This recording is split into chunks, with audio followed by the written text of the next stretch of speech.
2018, and now we are very glad that we are having him again to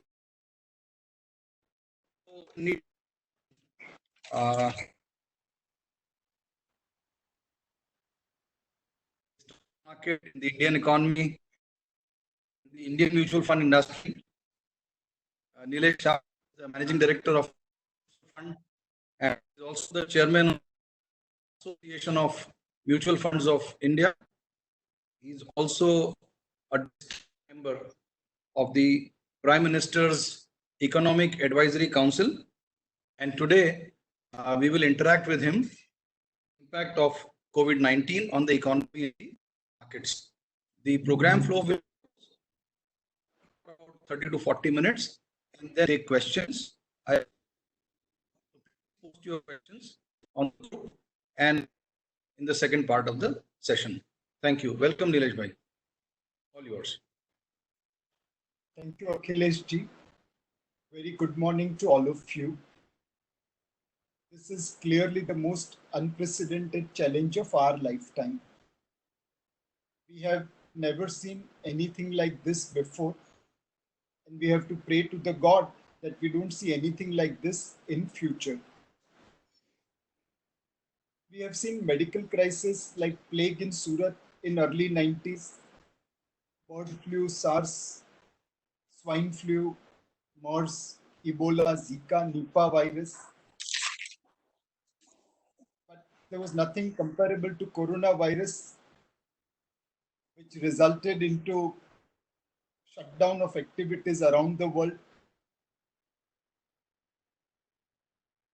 We have seen Asian crisis, subprime crisis, taper tantrum, but we haven't seen anything like current crisis.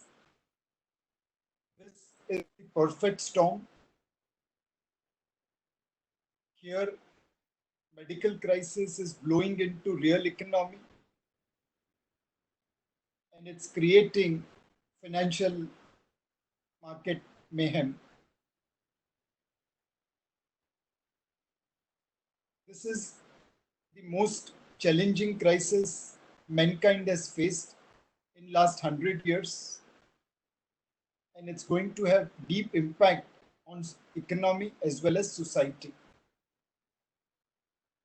This was a rough calculation done to figure out what could be the cost of this lockdown. The GDP is about $3 trillion for India. If we remain shut 100% for 1 month and every month contributes equal output, then 1 month shutdown cost is $250 billion. At 50% capacity utilization, that is about $125 billion. But economy is not like electricity. You switch on and it comes, you switch off and it goes away. There is a massive cost of restarting. Now,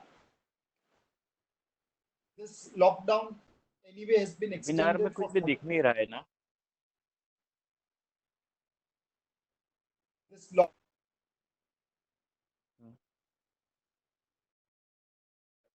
Anyway will be 45 days for current year. And even if we assume 50% economic activity, the loss will be probably $190 billion.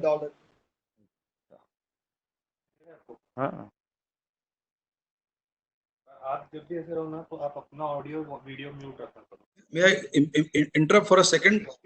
I think there is audio of some panelists or some participants on. Kindly switch off audio. Checking it, sir. Please switch off all audio and then switch on Nilesh Bhai and mine audio. Yes, sir. Sorry, Nilesh Bhai, please go ahead. Okay, good to go, sir. Sure.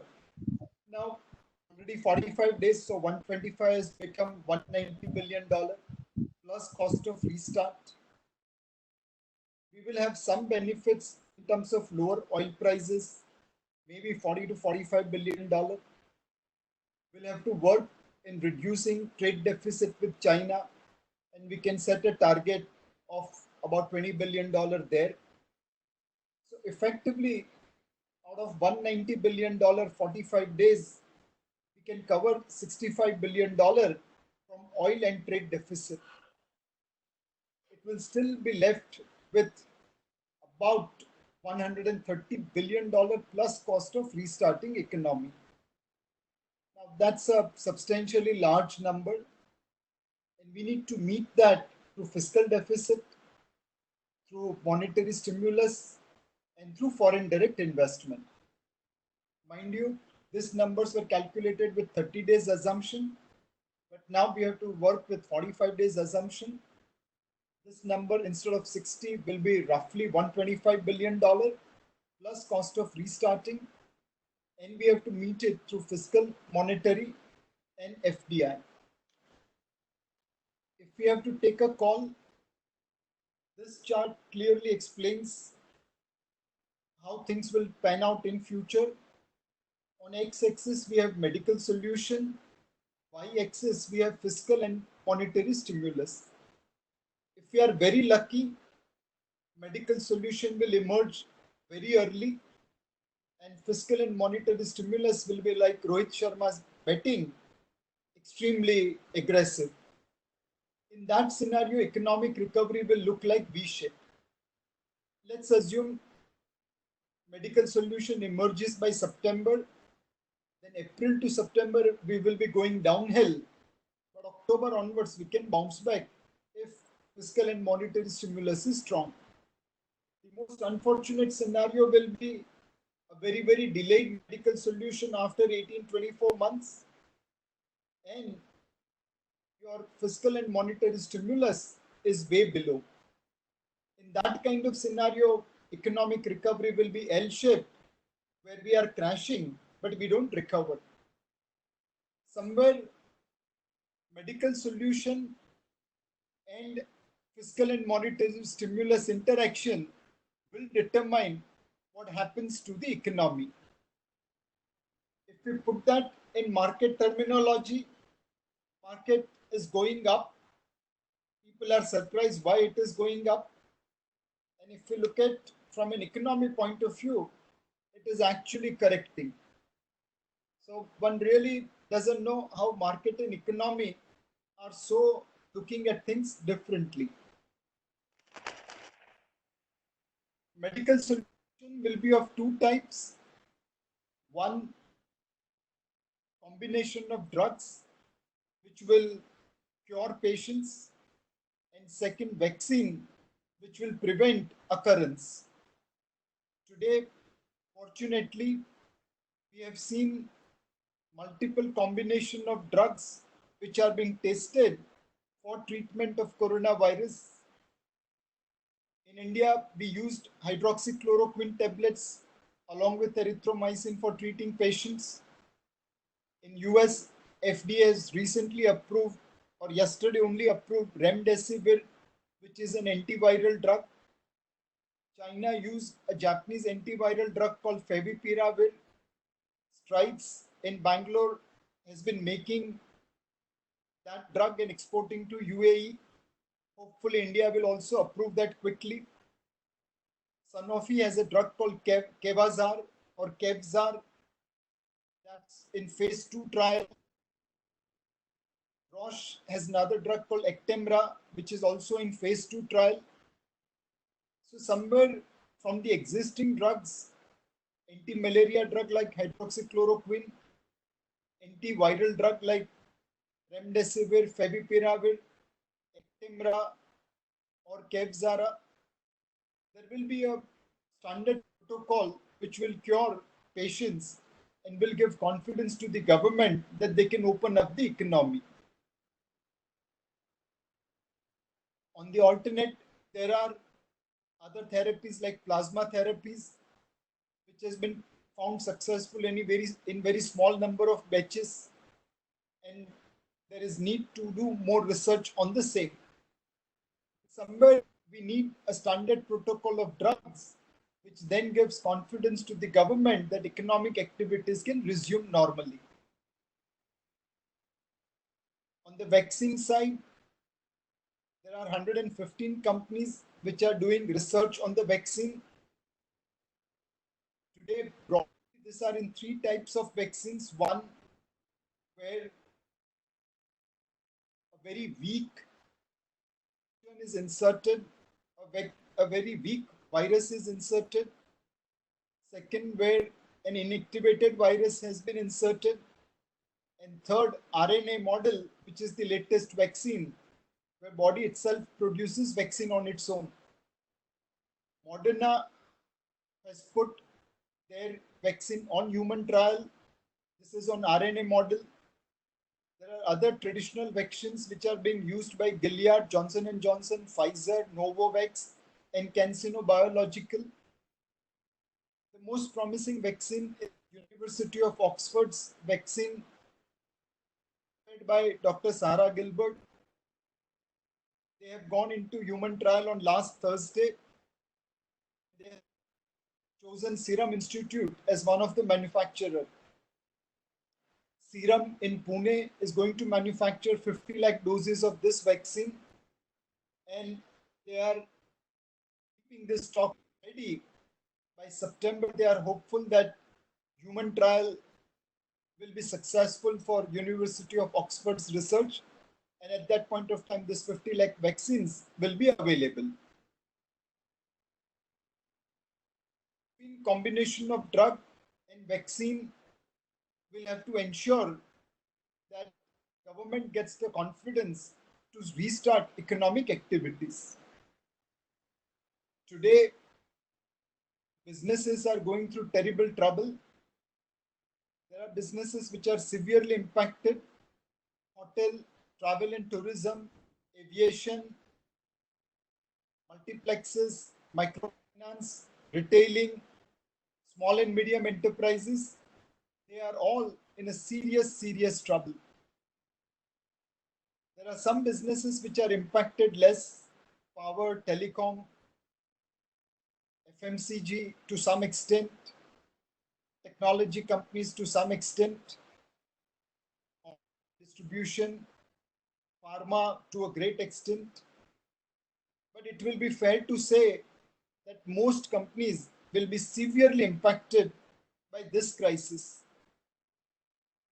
Companies are resorting to aggressive cost cutting. Salary cuts are a norm. Some cutting of jobs at lower level is also an option. Rents are being renegotiated.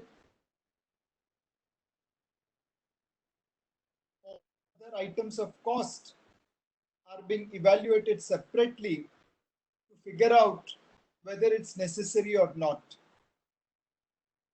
The discretionary expenditure on travel, entertainment, business promotion, sales and marketing, advertising will go for a severe correction, will go for severe pruning so that companies can survive the downturn. Companies are also extending payments to vendors. Asian Paints increased vendor payments by 30 days. One of the largest steel companies increased vendor payments by 45 days. So clearly there is huge pressure by companies on the cost side. And each one of us who is participating in this seminar and who has a business will have to focus on cost cutting to survive the downturn. In this current scenario, most vulnerable companies, leveraged companies, companies who have debt on balance sheet, their equity value can be written off in no time in the current downturn. So companies with leverage will have to really figure out how to raise equity capital. And you can see some of the best companies in India. Reliance Industries Limited announced a rights issue. Kotak Mahindra Bank announced a capital offering. Yesterday, Capital First also announced, IDFC First now, they also announced capital raise. Every single company wants to raise equity capital and keep the dry powder ready in order to survive the downturn. Whether you are large businessmen, small businessmen, to figure out how to cut costs, how to raise equity, and how to lower debt. This three combination will allow you to survive the downturn and take advantage of the upturn as and when it comes.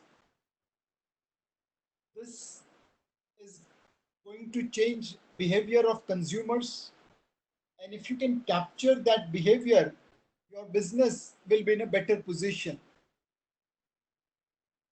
Many Indians were living on credit card and not saving enough for rainy day. This 45 days lockdown is going to push people to save more. Savings will increase in the days to come, and companies which are engaged in managing the savings, like asset management, mutual funds, banks, NBFCs, could benefit if they can participate in that increased savings pool. General insurance, they will now have to focus far more on health insurance as people become conscious and aware and start taking health insurance policies.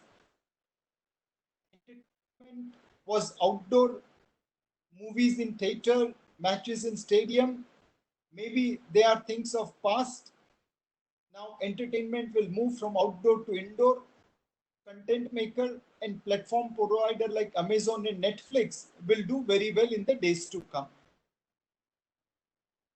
Individuals as well as government will spend more money on healthcare. Companies engaged in immunity boosting, wellness, preventive Medicare, infrastructure should do well in the days to come, as healthcare expenditure as a percentage of GDP will rise rapidly.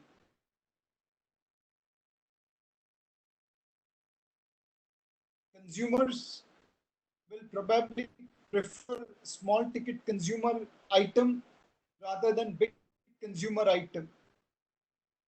Consumer staples like food, ice cream, milk continue to see normal growth, but consumer durables like TV, fridge, AC may see deferment. For money brand will do well compared to Uber luxury brand. If you have a choice between a value for money brand and Uber luxury brand, most consumers will do down trading, and companies with value for money brand will do well. If this entire thing can be captured in one example, every business will have to think how to move away from the bottle of shampoo kind of product to sachets of shampoo kind of product.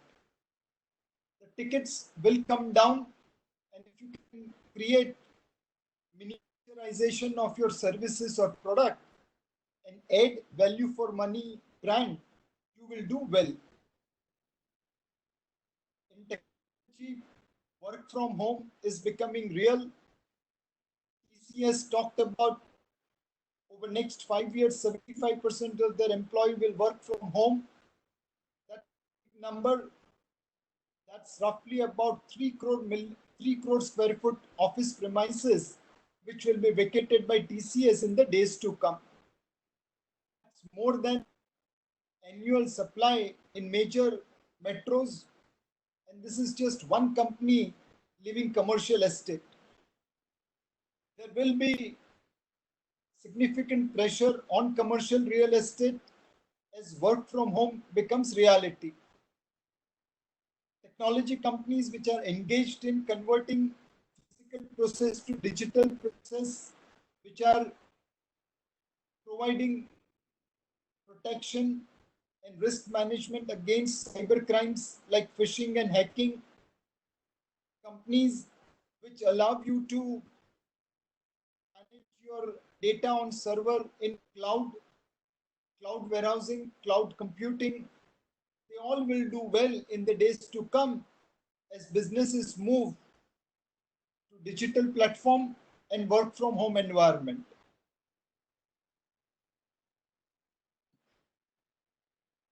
There is one more opportunity in contract manufacturing.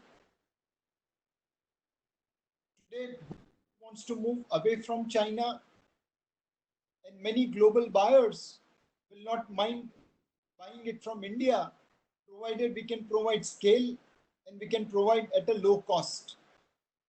This is the same opportunity which India had in IT industry at the time of Y2K.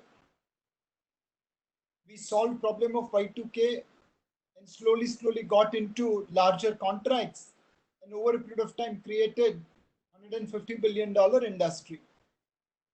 The same thing is possible now in contract manufacturing firms, where they could become supply chain component on a global basis, and they could have growth opportunities, which is 5x, 10x of current turnover. These are some of the changes which will happen in corporate India as consumers change their behavior due to coronavirus. And if a company can capture that, they'll be emerging winner.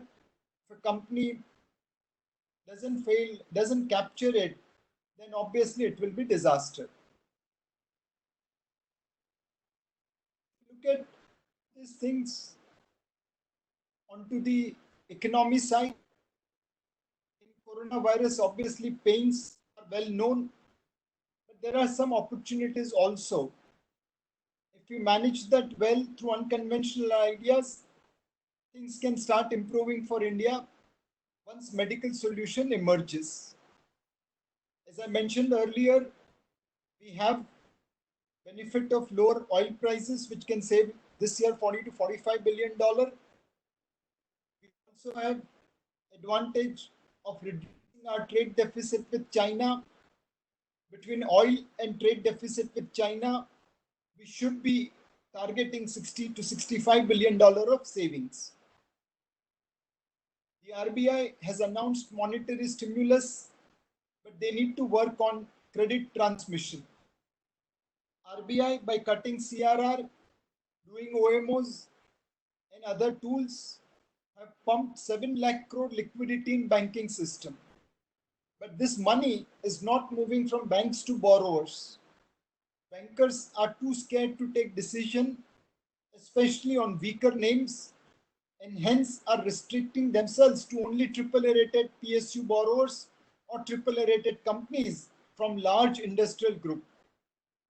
Unless until money moves from banks to all the borrowers, including AA, single A, and SME, economy cannot recover. The second thing is interest rate. RBI has cut policy rates, but those policy rates are not transmitted to the borrower. The borrower's borrowing cost is still high, and hence what RBI has done on providing liquidity and cutting interest rates on policy side, they now must focus on transmission of credit from banks to borrowers and at appropriate interest rate levels. The fiscal stimulus the government is in the making. That's what we hear for last few days. And Mr. Sanjeev Sanyal, Principal Economic Advisor, as well as Nitin Gadkari, have talked about that this fiscal stimulus is on its way, covering small and medium enterprises. Let's hope and pray that it comes earlier rather than later. There are two other opportunities for India in terms of capital flows. Our savings rate is about 30%. That can help us grow at 6, 7, 8%, not beyond. If we aim to grow at 10, 11, 12%, we need foreign direct investments to complement domestic savings.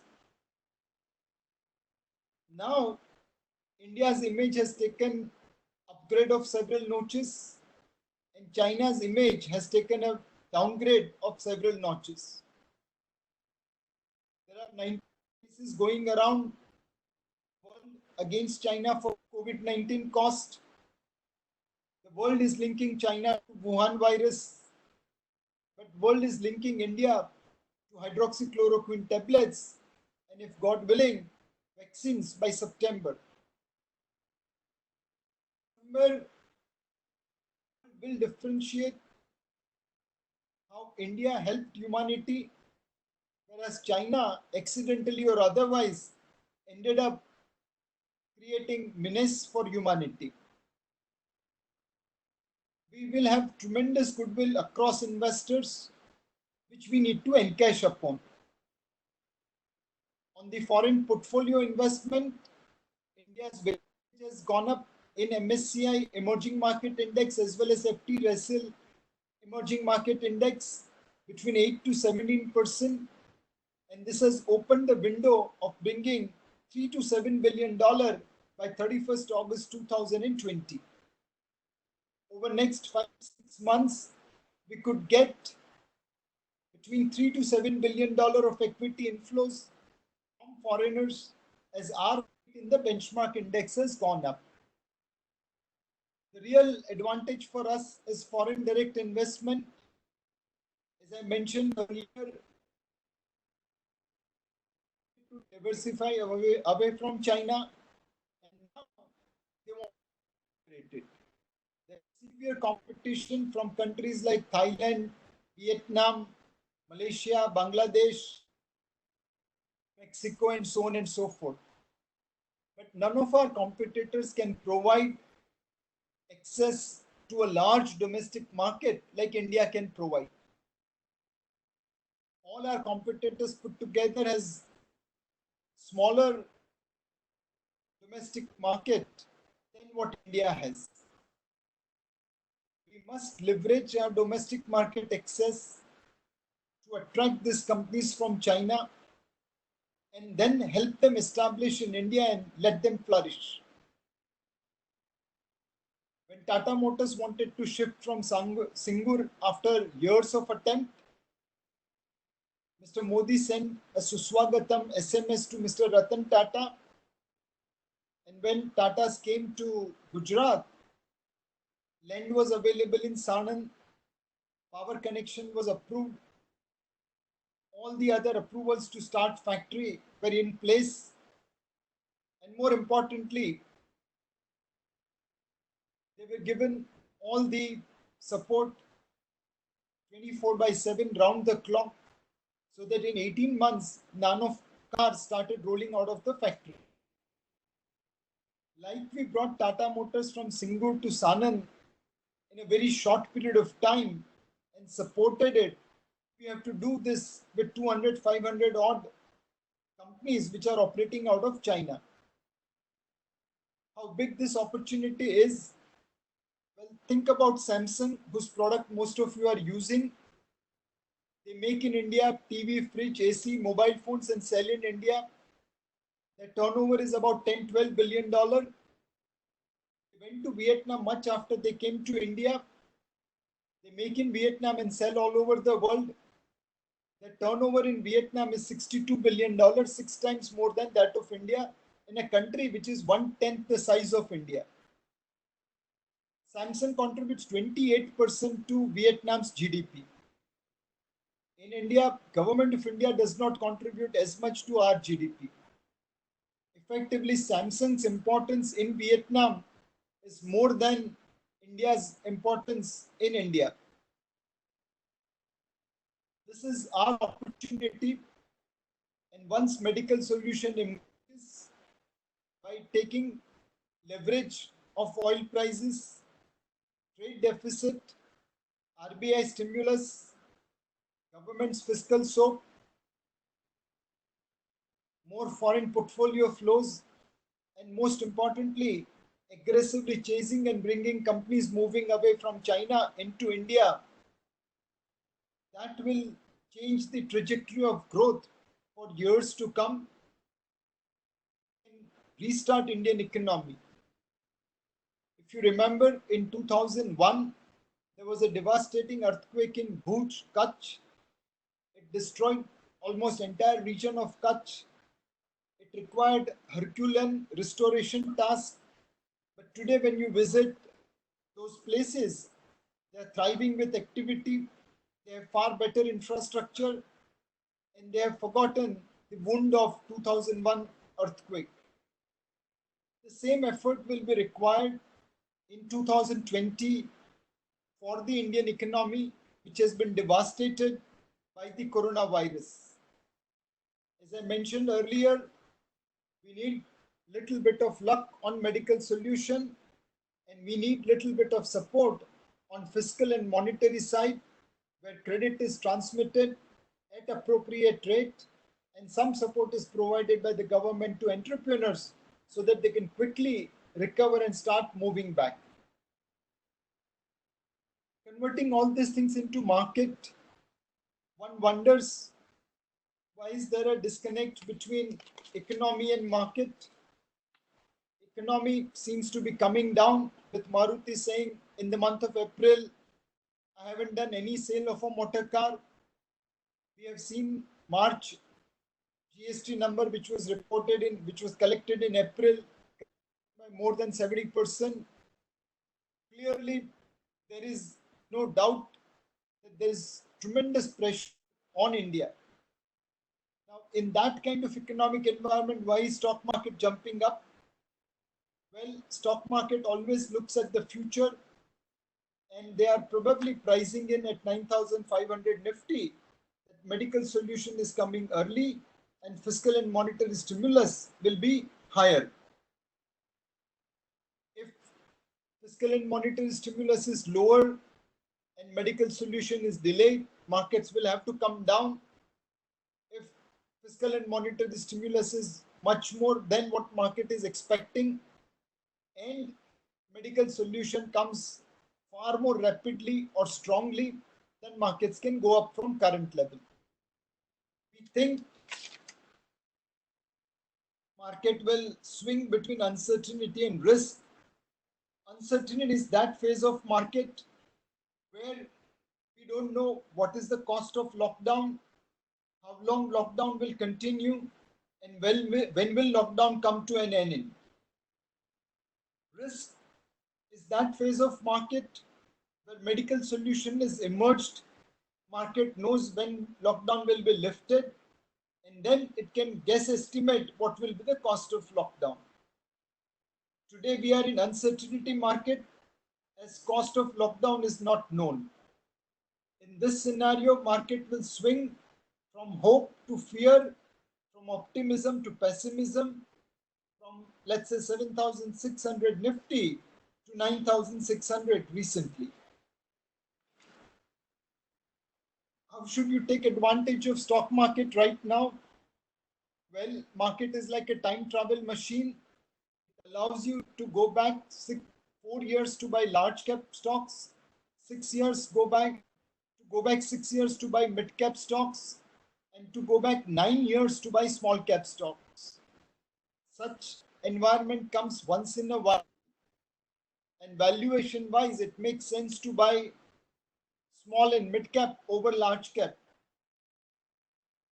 Please remember that large cap stocks normally moves first, whereas small and mid cap after large cap has moved. But however, they can go far longer compared to large cap. Is there any other asset class over and above equity to look at? Yes, gold looks very attractive. Gold prices does well when interest rates are low and liquidity is high. Last time that happened in 2008 subprime crisis. Between March 08 to November 08, gold prices corrected from $1,000 to $750, down 25%. But thereafter, interest rates started easing off and liquidity started flowing and gold prices started shooting up. In that 2008 to 2011 period, gold delivered almost 100% plus US dollar return as it moved from $750 to $1,875. In 2020 also expect interest rates to remain low and liquidity to remain high. In this kind of environment, can gold deliver returns in similar direction as 2008 to 2011? Answer is yes. There is one more opportunity for gold.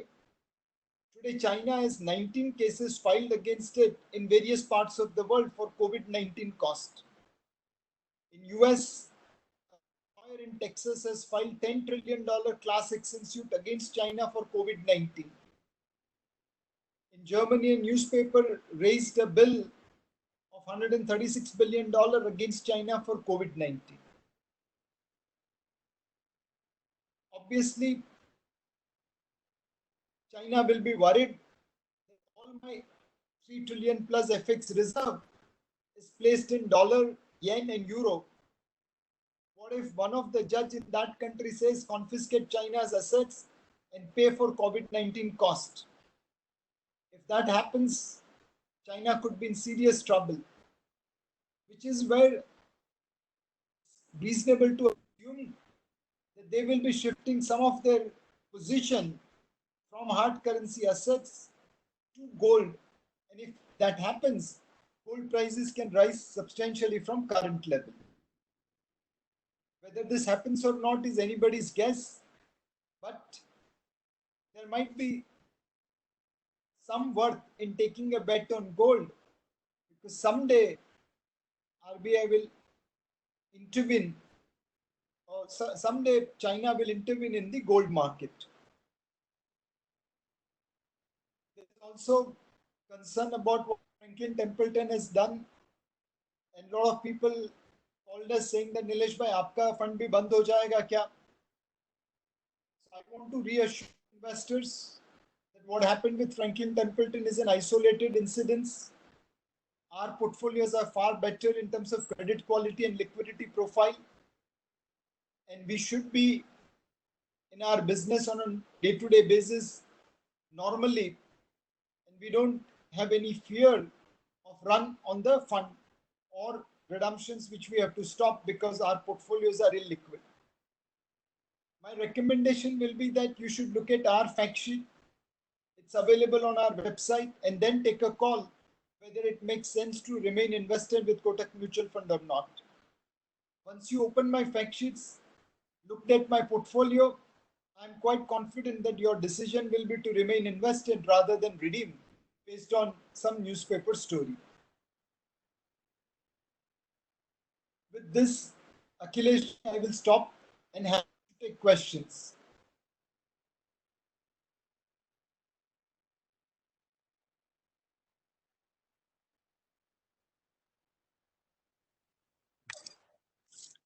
Thank you, Nilesh bhai. I think it's a 360-degree view of the economy, the stock market, the global scenario, which you have covered. And I think a lot of questions have automatically been answered in your deliberations. But we'll still take, because there are a lot of queries, a lot of anxiety, especially in this scenario relating to economy. There is anxiety in people's mind about the American government giving a fiscal stimulus of 10 to 15% of the GDP, and the Indian government struggling at a much lower level, or in the process of defining what is to be done. So there are concerns like the government rating is just one notch above the investment grade. And in case the government comes out with larger fiscal stimulus, then will the rating is at stake? I mean, will it be a big challenge for the country, as the government revenues are also in a very, very big downturn as to what numbers we have seen for GST? What is your view on that? So undoubtedly, rating agencies, Moody, many a times the standards are, they have given 3-year moratorium for spending money on COVID-19, even though the debt to GDP ratio is twice that of India. They have probably different yardsticks for developed world and emerging market. And clear India is at the receiving end, because despite having better debt to GDP ratio, much longer track record of paying back every single investor, somehow or other, we don't get fair rating. And today also we have imminent risk of a change in our outlook from positive to stable, or stable to negative, depending upon which rating agency starts it. They have downgraded Indonesia. India will be next on the card, and which is where we need to be innovative in our thinking. The government can raise resources by doing various things. One, the government has custodian of enemy property. It has about 1,10,000 crore of real estate and financial assets, what better time to monetize that than today? Government has many funds which are earmarked for specific spending. For example, there is Conservation of Forest Fund, Kempa Fund. There is Highway Construction Fund from Petrol and Diesel cess. There is Education Fund from cess on income tax. Now, maybe we can expand the definition of spending under those funds and put some coronavirus related expenditure over there. If there is an unclaimed dividend after a certain period of time, it goes to the government. But that doesn't happen in unclaimed bank deposits, unclaimed mutual fund units, unclaimed insurance policies, unclaimed EPFO balances. Since it's a crisis, we can shift this unclaimed money from banks, mutual fund, insurance companies, and EPFO to government's consolidated account. And while coming in, let's make them income of government. And while paying out, we can call them as expenditure of government. This can help raise government substantial amount of resources without increasing fiscal deficit. We also can look at Prime Minister Margaret Thatcher model when UK economy was going through trouble. Divested all the government assets like big bungalows given to government officers, like palaces and parks. She divested national assets to raise revenue for the government. She also broke the back of labor movement by crushing coal miners' strike and making labor accountable and productive. So clearly we could look at asset monetization from roads, highways, palaces, so that we raise resources to pay for all the expenditure without impacting deficit.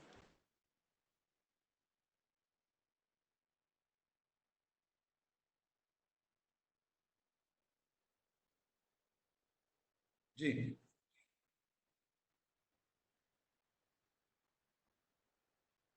You feel asset monetization by the government can yield a huge amount of resource for funding various kind of emergency needs in the country now? Absolutely. Okay. What is the view on US dollar? Because there are news that China is trying to promote yuan in their local trades, and US dollar will assume lower importance in time to come. How do you look at this situation? So one, generally reserve currency of the world changes when the military might changes.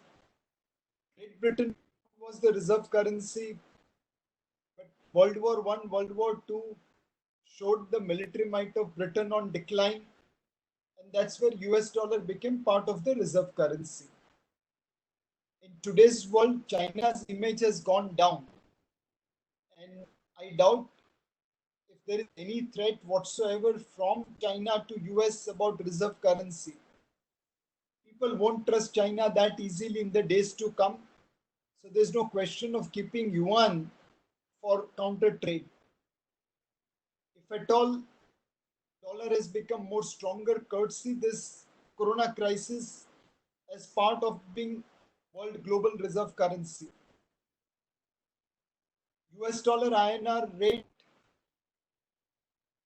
we should keep on depreciating, even though this year we will be current account surplus courtesy lower oil prices and lower trade deficit.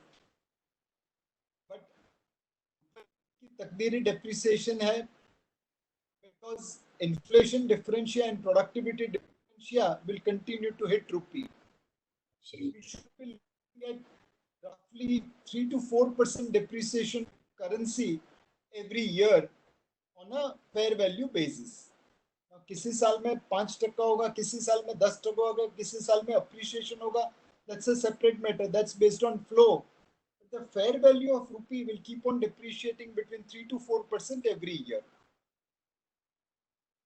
Absolutely. So you feel the trust factor will not pan in favor of China despite a higher growth in economy or maybe any other factor, because the trust deficit has boosted too much against China.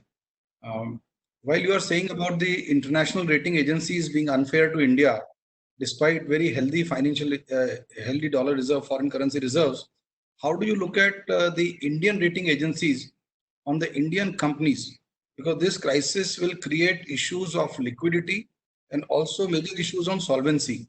So on both the situations, how do you see? Because Indian rating agencies, in my opinion, also are not very fair to the Indian companies. See, all the rating agencies operating in India, at least all the major rating agencies operating in India, are part of the global rating agency group. Standard & Poor's, Moody's, India Rating, Fitch, they are all together. Second, there has been a lot of regulatory pressure in terms of tightening rating process, courtesy ILFS. So whatever leeway rating agencies had, they have changed courtesy ILFS problem. Now they have become far more conservative and they are punishing companies even for 1 day's delay, 1 day's issue. I don't know whether all of you are aware or not, but before Gudi Padwa Day, CRISIL had downgraded Air India debt guaranteed by Government of India from AAA to BB. This downgrading happened because Air India had informed rating agency that they may not be in a position to repay this debt on maturity, as due to COVID-19 cash flows have gone for a toss and their refinancing is happening in 2-3 days time frame. So they'll delay the payment by 2-3 days and pay back. The mere intimation that they won't be in a position to pay this debt on maturity pushed rating from AAA to BB. Fortunately, government realized and they started paying the debenture on time, on maturity. But imagine Government of India guaranteed debt with a day's delay would have gone from AAA to D. So rating agencies have become very, very strict. That's courtesy the pressure exerted on them post ILFS and will have to live with it. There is no choice. SEBI has been proactive in telling them that don't downgrade a paper because of COVID-19 related cost. Hopefully some companies will benefit from that, but not all. You mean to say that the Indian rating agencies are really agile and very, very cautious, because if they can afford to risk rating of Air India, which is a sovereign supported company, then it means the level of caution is extremely high, and at least it will protect us from sudden shocks like ILFS. Absolutely. The next question is that there is, a crisis in income inequality. So will this crisis in income inequality bring down the domestic demand? Undoubtedly, domestic demand will collapse. Already migrant laborers are cutting down on their consumption. We have seen even the rich people cutting down on their consumption as they are not able to move around. This is unlikely to impact of Indian consumer. Debate is how much it will impact. Will it be 10%? Will it be 50%? We don't have all the data, but the fact remains that Maruti couldn't sell a single car in the month of April, or Hindustan Lever's 7-day lockdown impact of March quarter impacted the result. All proves to a fact that consumption will get hit massively in FY 2021 courtesy coronavirus. We can work to lower the impact, but the hit is going to be there. There's no doubt about it. When we look at the projection of various international agencies which are talking of India growing at 0 plus minus 2%, depending upon various calculations and various perceptions. So do you think that the sector which are today the slowest, like you said about auto, Maruti, Suzuki selling 0 in April, but do you think the impact of COVID can create an opportunity for companies like auto, two-wheeler, maybe economy four-wheelers, where people will prefer not to use Uber, Ola, and stuff like this, or public transport, and resort to economic private vehicles. So, do you see an opportunity like what has happened just now in pharma? Similar opportunity in auto sector coming forward? Akhilesh ji, that is the view expressed by Mr. R.C. Bhargav, chairman of Maruti Udyog. That is the view expressed by two-wheeler manufacturers. But we'll have to see on ground. My feeling is that people who can afford probably already have cars for their family members, and people who can't afford will not be able to afford despite the medical need. So we'll have to see, keeping our eyes and ears open and mind open. If this thing materializes, then yes, auto sector will be outperformer. But if this thing doesn't materializes, then auto sector could be in trouble.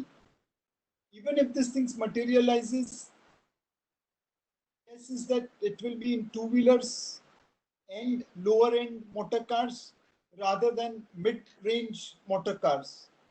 So we'll have to actually see and observe how things shape up. Okay.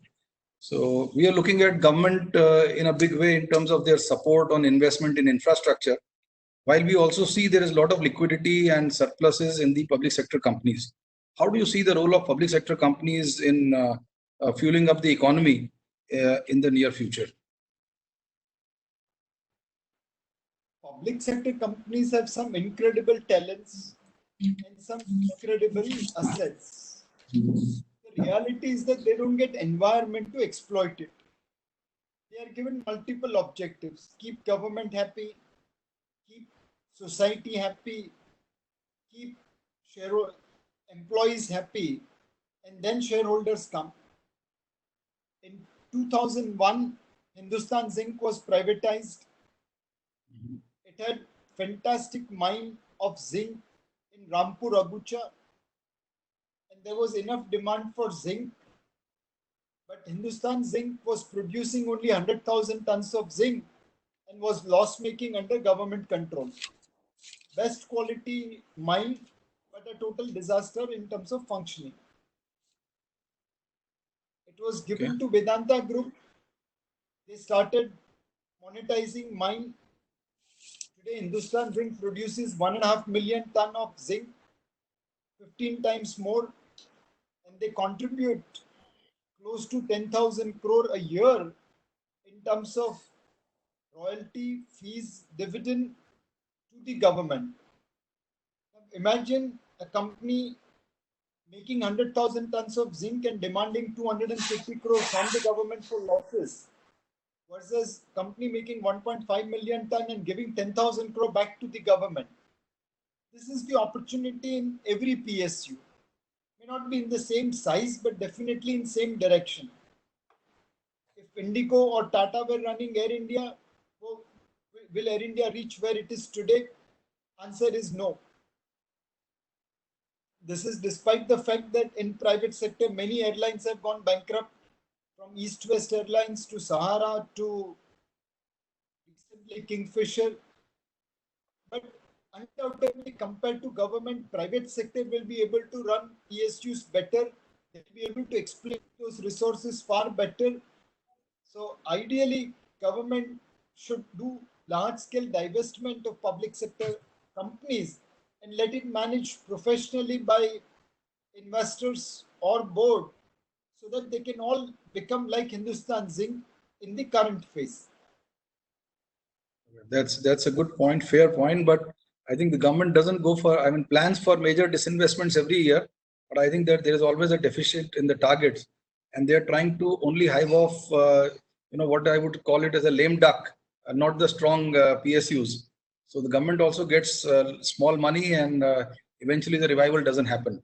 So unless the government makes a major shift in the policy or the strategy, even if you see the Air India case, it has really been pulled on too long to come to a viable solution, wherein the government is able to divest, and every day it is bleeding. So every day the value is going down.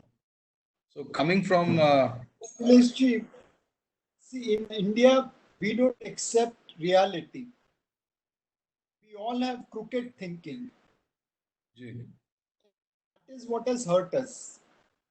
For example, in any part of the world, the government would have divested Air India when it was 100% monopoly of Indian Sky, and then Right. opened up the sector for private player. Government would have divested 100% of Air India. लोग उनको गाली देते थे.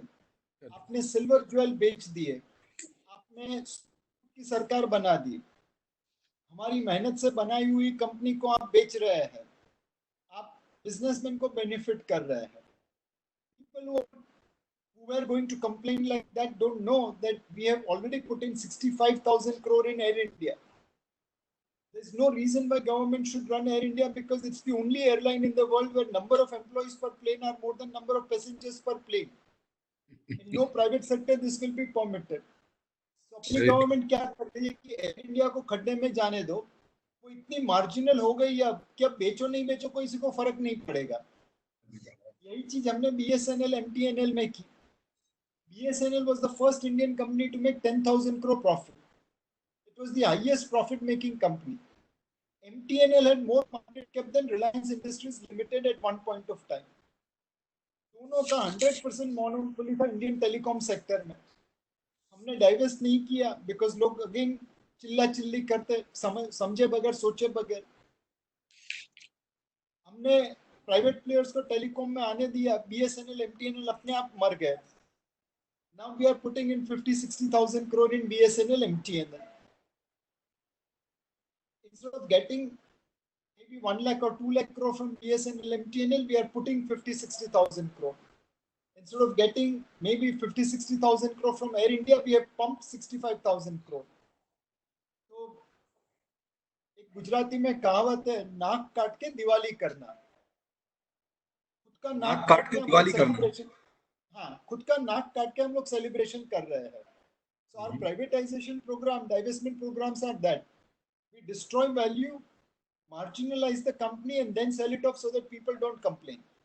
आज air India बिकेगी तो कोई complain करने वाला नहीं है बिकॉज सबको मालूम है 65,000 करोड़ का घाटा है. बट वो टाइम पे बेचते जब अपने को 65,000 करोड़ मिलते हैं तो लोग चिल्ला चिल्ली करते कि अरे 65 नहीं 70 मिलना चाहिए था, आपने 5,000 करोड़ सस्ते में बेच दिया. तो लॉस बना के बेचो कोई पूछता नहीं है, बट प्रॉफिट करके लेके आओ तो लोग गाली देते हैं. Basically, it's more an issue of the political environment in the country जो ये सारा चैलेंज खड़ा करता है और जिसके कारण ये सारी समस्याएं होती हैं. आपकी क्या सलाह रहेगी इंडस्ट्रीज को कि जो आज लिक्विडिटी या सॉल्वेंसी के चैलेंज में आने वाली हैं, तो क्या उन्हें merger acquisitions, getting themself merge with a larger entity और may be two competitors coming together, क्योंकि जो आपने PSUs के लिए बोला, they bleed and eventually they close down because it's government, so it doesn't close down. But entrepreneur भी ये गलती करता है कि वो धीरे धीरे खराब होते होते आखिर में बंद कर देता है बनिस्बत की उस स्टेज पे आके जब फर्स्ट साइन ऑफ ट्रबल दिखे तो किसी के साथ मर्ज हो जाए, किसी को पार्टनर ले ले या किसी को अपने equity infusion kara le for strengthening the activities and business. So do you think this kind of activities will multiply in this post-COVID scenario in India? So Akhilesh ji, मैं 3 स्टोरी कहना चाहूंगा. एक अलंग की, दूसरी अमूल की और तीसरी मोरबी की. As you know, Alang was world's largest ship breaking yard. दुनिया भर की शिप वहां पे आती थी, टूटती थी और लोग पैसा बनाते थे. These entrepreneurs, most of them did not focus on upgrading their skill. Labour एकदम खराब हालत में रहते थे. शिप ऐसे तोड़ते थे कि ज्यादा से ज्यादा पोल्यूशन हो. एक ही एडवांटेज था उनके पास, चीप लेबर का. जिस दिन वो बंद हो गया, कॉम्पिटिटिवनेस चली गई. तो 4 दिन की चांदनी बाद में घनी रात हो गई अलंग में. If you don't invest in business for gaining scale, for improving productivity, and you are only going to compete on labor, someday you will lose out. आज बांग्लादेश में अलंग से ज्यादा शिप ब्रेक हो रही है बिकॉज वहां पे अपने से ज्यादा चीप लेबर है. Absolutely. So Alang is a sunset. On the other end, look at Amul and Morbi. As you know, Amul is a cooperative society of millions of farmers. काफी लोग अनपढ़ है, काफी लोग marginal है, but what powerhouse they have created. Amul is the largest FMCG company in India ahead of Hindustan Unilever. It has made India from net importer of milk to largest producer of milk. And it has moved from milk to milk powder to ice cream to Cadbury to everything else. By coming together, they have created powerhouse. All the marginal farmers which were exploited by milk procurement companies today are benefiting because they have pulled their resources. Business will have to think about amulization of business. Individually, you won't be able to stand, but collectively, you will be able to fight it out. And the same thing on a different format is in Morbi. In Morbi, they had access to very good quality clay in Than, and they started making tiles. It was all in small scale industrial unit, and everything was in black. One day, courts ordered to move from coal to gas in order to cut pollution. And moment you started consuming gas, which was only available from government, your entire production was accountable. From completely in black, they all came into white. And then they had to pick up their scale. They focused on quality. They focused on building brand. They became supplier to larger national brands like Kajaria. And over a period of time, they have created a niche for themselves. In last about 9 years, or I think 9 years, their exports have crossed $1 billion. Now see how this small industry in Morbi has adopted quality, branding, customer satisfaction, designing to create a niche for themselves. Either you have to copy Morbi style or you have to copy Amul style, but certainly avoid Alang style because that's the dead end. Absolutely. Do you see the same quality happening in the banking sector also, consolidation? PSU bank में तो हो ही रहा है, and private banks में भी होगा. In Yes Bank, in some sense, there is a consolidation happening with all the lenders coming together. So in the financial services space also, we will see fair amount of consolidation going through. Today, banking sector is going through tremendous pain. If you are microfinance lending company, recovery कितनी आएगी भगवान भी नहीं बता पाएगा. अगर आप commercial vehicle financier है तो ट्रक ओनर आपके पास आप EMI लेने जाएंगे, वो ट्रक की चाबी हाथ में दे देगा. If you are in personal unsecured loan, then how will you recover money when the person does not have money to pay for his basic needs like food? So there will be massive pain in the banking and financial services sector for companies which are focused on unsecured loans, microfinance loans, commercial vehicle financing. To some extent, people in gold financing business and housing financing, housing loan should be protected.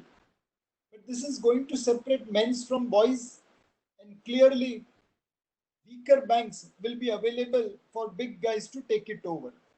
Whether they take it over or not, it's a separate game. But certainly there will be consolidation in financial services. So your message is the men's will be separated from the boys. We have spoken a lot on the economy. A very quick shift to a little few questions, one or two questions on the stock market. See, if you see the all parts of the world, so in some part of the world, in some asset class, there is always a bull run. Like in India also, if you see the last 1 month, there has been a bull run on the pharma sector. So how do you think the things will pan out in the stock market in next 6 to 9 months time, or maybe in this financial year? See, what happens in market will be very closely linked with what happens in economy. And if we get early medical solution, and a good fiscal and monetary stimulus, markets will be positive even from current level. In case we get a medical solution and lower than needed fiscal and monetary stimulus, market will go down from current level. I wouldn't say market has bottomed out at 7,600. Yes, market has moved 20% from 7,600 to 9,500, but by no means market has bottomed out. Everything will depend upon when we get medical solution and when normal activity resumes and how much support government and RBI provides to businesses. So you mean the recovery can range from V shape to a U shape to W shape to L shape to I shape. Anything can happen depending upon how things are panning out in the country on various segments. Absolutely. You are very bullish about what is happening in China. I mean, China versus the world, the trust deficit factor. So you believe if that shifts in some percentage of business to India, that can be a huge game changer. Like the America to China exports are about $500 billion, and from India it is $50 billion. So if about 10% shift from there to India, then Indian export will double to America. So, and with the favorable oil prices, you're seeming optimistic and strongly positive. It is only a matter of time frame as to how the Indian economy emerges, in your opinion, because how much do you think China will be a real factor, or is going to be an emotional factor and things will fail? China is a real factor, and we have to capture the opportunity which we lost out in 1980. In 1980, India and China were of similar size. China became manufacturer to the world. हम लोग रास्ते पे खड़े रहे. Today, China is 4 times bigger than us. They are $12 trillion economy. हम लोग 3 trillion पे लटक रहे हैं. Very true. Now we have been given a penalty goal by the God. मुझे मालूम है कि हम लोग बहुत करने में कंजूसाई करते हैं, तो गोलकीपर को हटा दिया है, गोल कोस्ट बड़ा कर दिया है, थोड़ा मैदान भी टिल्ट कर दिया कि भैया तुम लोग धक्का मार दो, मैं गोल करवा दूंगा. We have fantastic opportunity to encash these things. Just look at Samsung. They came to India ahead of Vietnam, but we couldn't provide Samsung the land they required, the labor flexibility they wanted, the capital they wanted, the incentives they wanted, so that they can set up what they set up in Vietnam. If Samsung had not set up anything in Vietnam and everything in India, the turnover would have been $70 billion in India. It would have been higher than many of our bluest of blue chip companies. $70 billion turnover of one company, it's almost 3% of India's, sorry, not 2.5% of India's GDP. Yeah. It's not a bad number. And imagine if we can get 100 such companies, that's 250% of India's GDP. That's how we can catch up with China. We need to set up an empowered group of decision makers between state and center, and they should be given target. ये 200 company को आपको यहाँ पे लेके आना है, and each one of you will be evaluated whether those companies come here or not. And once they come here, go after them so that they can keep on shifting other businesses here. We must encash this opportunity when goodwill is in our favor. See, people respect India, but अभी उनकी जेब से पैसा निकालना हमारे लिए बहुत जरूरी है. जरूरी है. So it's always a pleasure talking to you, Nilesh Bhai, on behalf of Indore Management Association. I'm really grateful for your time, for your detailed insight into what is happening today and what is likely to pan over next 6 to 12 months and in the longer term. You are extremely bullish if you are able to capitalize on this, like the football example or the hockey example you gave. The goal post is larger, the ground is tilted, the goalkeeper is not there. Now, even if you do not capitalize this opportunity, I think then we do not deserve to go where we are imagining to go. So thank you very much. Thank you once again. Thank you all the participants for being with us on this interactive discussion, and look forward to your continued support to Indore Management Association. Thank you. Thank you, Akhilesh. Just stay safe, stay healthy, take care of your physical health. Market में financial health तो आज नहीं तो कल बना ही लेंगे. Thank you so much. Bye-bye.